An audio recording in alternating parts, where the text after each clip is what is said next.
second one here. Sprays on fire, but swinging in as two. Would confirm the chicken dinner onto the side of Alter Ego. It almost looked pretty bad for Alter Ego. They had the folded shield up, but giving them some cover. Blue's almost pushing in. They had no more utility. They couldn't put line of sight. A little bit lucky on the timing. As Coldman was maybe considering a flank coming from the far side. He stopped holding the angle just long enough that they could just make that push over to the shack and just swarm with a double peek. He gets the one knock, but not the second.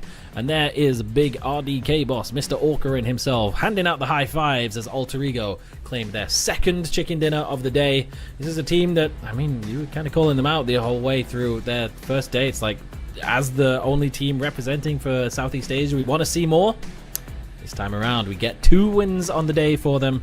Lovely, lovely stuff. But my game MVP is still DNF Heaven, because what in the hell was that from him at the start of that game? How was he alive? How does he have 1,000 damage in phase 1? How does he get the revives? Absolutely wild stuff from him. And it should not have happened. Team Magic should have just had the win on the hot drops, but Shen showed up at the right time to give Heaven a chance, and he took it with both hands and ran with it for sure.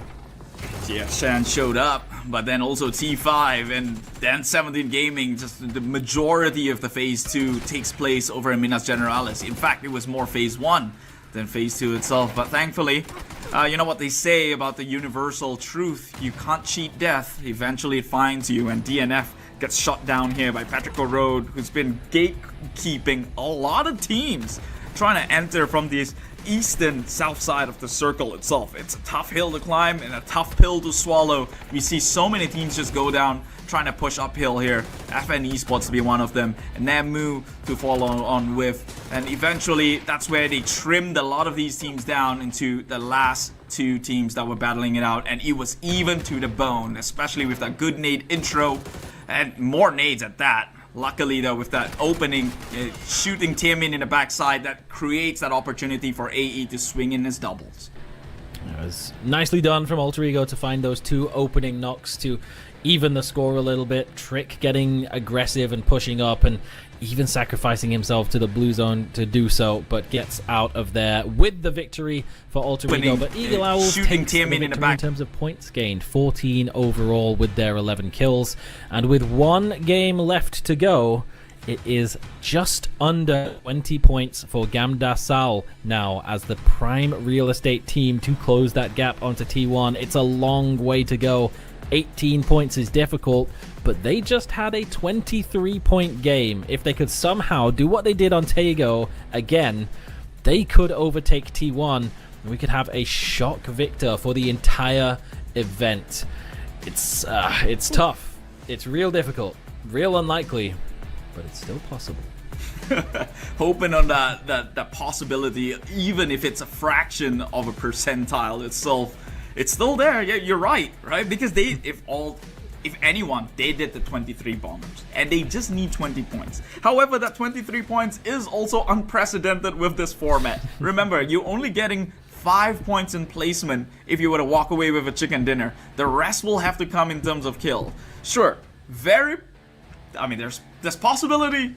The plausibility is a bit lacking there, but we're gonna hope on the start for that one to pan out, because DNF, they did the unthinkable, and so maybe on this side, it's Gamda Salt's turn.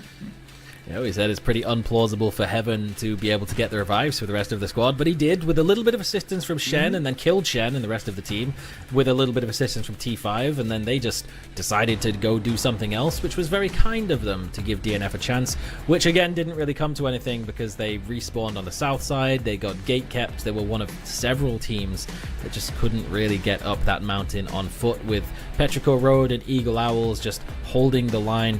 And Eagle Owls holding that ground as long as they could, getting all of those points together. They've put themselves in a really solid position as well. A little bit further behind the likes of Gamdal Sal. It would probably be another sort of 5-6 points maybe needed, and it's already pretty unlikely. But they could definitely push themselves up for a top 2. I mean, FW was probably like 15 points or so behind T1 by the end of their second set of games at the end of day number 2, so definitely a real possibility that a team could rock up and steal away second place at minimum. And there's a few teams who that still applies to, and the vast majority of them are all Korean. And it's just been a consistent theme throughout the tournament that the Korean teams just really thriving in TPP. But you also have to factor in one thing, right? Same thing as it was yesterday. In this final game, all macros are out the window. Teams are looking to crash a compound and over and over again. And this next team, or Gamdasal, the one who holds the torch to take over T1, will have to be able to weather the storm if they want that 20 points going on their way. Jeez, yeah. Which house is it going to be that has 34 bodies in it this time? It's and how are they going to get the kill points that they need unless they're in that house and winning the fights consistently?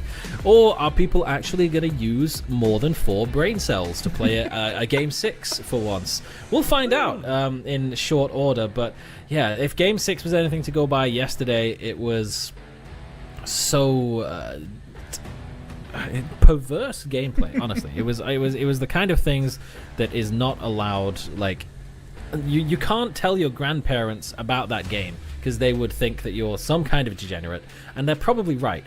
If you enjoyed that game, you enjoy violence, and we kind of do, but at the same time we also like nice, clean, controlled gameplay. But we have absolutely none of that in yesterday's game 6. That's kind of what we need to see from some of these teams, but at the same time, teams like Gamdasal, when they got that big victory that they had on Taego, it wasn't really from control. It was going chaotic. It was drive-by, sending it at people with MP5s. Like, if that's what gets them